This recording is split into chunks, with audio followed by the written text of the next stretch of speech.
Hello everyone! Ang video na ito ay very special kasi meron po sa akin dumating na parcel. Ayan. Parcel to people galing sa GLS. I mean, yung nag-deliver ay GLS. So, i-unbox natin to. I-unbox natin to guys kasi every 2 years may dumarating sa akin na ganito parcel. Ayan, unbox natin.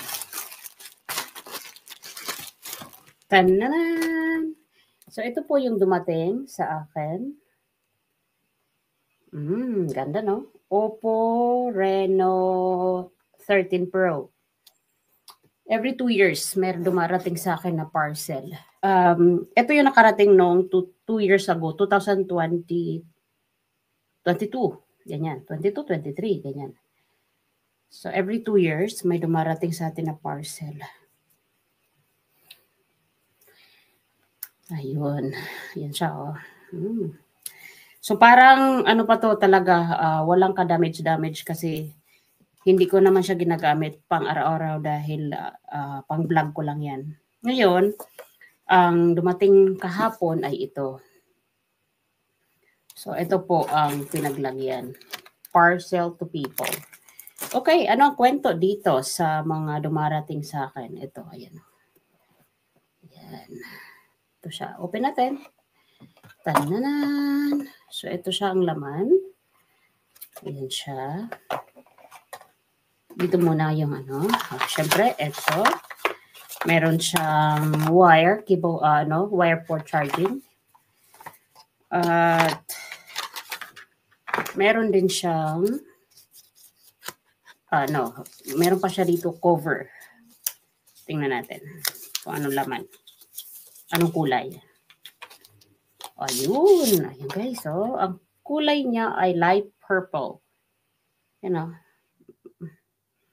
Gabi na kasi dito, 8:39 na ng gabi habang nire-record ko to kaya iba ang liwanag na makikita ninyo. So, tingnan natin. Yun. Close. Oy. Ayun, maganda. Ayun. Malaki siya. Tapos, syempre, meron na rin siyang punda. So, ilagay natin ang punda dahil madulas. Oh, ayan. Yan na siya. Oh. Meron na rin siyang funda at merong hawakan. So, yan po. At ano po ang kwento sa likod nitong mga dumarating sa akin every 2 years? Ito po, ang kwento nito ay matagal na akong naka-plan or naka-contract sa isang company ng mobile. Kunyari, Smart, Smart, Globe, TM, ganyan. So, matagal na ako at ang pinakaunang cellphone na binigay sa akin since 2012 yata ako sa kanila nag-contract ay ito. Ito. So, ang ganda pa 2012 ito ha. This is Huawei Pro. Yes, Huawei Pro. Yan Ang tagal na nito, grabe. Kahit anong bagsak-bagsak mo, hindi talaga siya na-damage. At meron itong free na tablet. Kaya lang ang tablet nito ay naibigay ko sa pamangkin ko. So, ito yung pinakaunang phone ko nung nag-contract ako sa isang company dito sa cellphone. Until now, buhay na buhay pa. Ito ang ginagamit ko pag-edit ng mga vlog ko kasi nandito naka-install yung mga apps o editing apps. Ayan pa, okay pa. So, yan pa. Napaka-ano pa, tibay. Yan ang gusto ko. I would recommend to my friends who wants to buy Android phone. I would recommend this one, yung Huawei. Kasi kahit ibalabag mo, hindi talaga siya basta-basta nasisira. Yun din yung sinabi sa akin ng company ko dito. Kaya lang siyempre, hindi ako pwedeng mamili ng phone. Kasi kung ano yung padala nila, yun lang ang tatanggapin ko. Kasi bakit ako pinapadalhan ng every 2 years? Pinapadalhan ako guys kasi hindi ako nagpapalit ng company. So kapag consistent ka sa kanila, bibigyan ng phone every 2 years. Kaya lang guys, hindi ka pwedeng mag-disconnect sa kanila ng plan mo. Yung ako katulad ko, nakaplan ako sa kanila ng 15 euro a month. Non-limited ang connection ko. I can use internet with strong connection outside.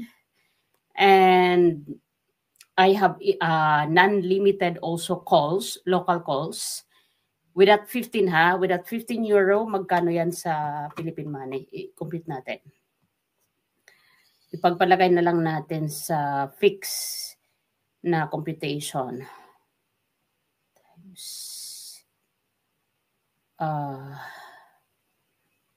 Okay, times. Mga nasa 900 monthly. Mga nasa 900 monthly ang binabayaran ko sa internet. Pero unlimited internet, unlimited call, unlimited text. So free within locals lang. So sa 900, every 2 years, pinapadalhan ako ng libre na phone. Pag nag-disconnect ako sa kanila na hindi pa 2 years, babawiin nila ito. Kailangan maka 2 years muna ako sa kanila bago ako magdesisyon na, ayoko na, gusto ko nang mag-disconnect sa inyo at maglo-load na lang ako. So, babawiin nila ito pag di pa 2 years. Pero within 2 years na pinadalan ako ng bago, I have to maintain na nasa kanila pa rin ako. Worth it, guys, yung 15 euro na binabayaran ko a month. Kasi, maganda naman ang service ng kanilang internet. Actually, dito sa bahay, dahil mahina ang connection sa Wi-Fi, dahil nandun sa baba ang router, kapag nandito ako sa third floor, ang ginagamit ko yung connection ko sa plan. Hindi ako nakikiconnect sa router o sa Wi-Fi. So yun guys, yun ang reward kapag marunong ka, magaling ka magbayad at magaling kang mag-maintain ng company mo kung saan ka nag-plan o saan ka nag-contract. Yun po, bibigyan ka ng every year. Minsan may mga extra item pa yan, like tablet or kung ano lang, bracelet or relo na what do you call, how could I say it? Smart watch, mga ganon. Yan minsan ang free. Ang condition lang is yun nga, hindi ka pwedeng mag-disconnect sa kanila ng plan within 2 years. So worth it, guys. So yun po.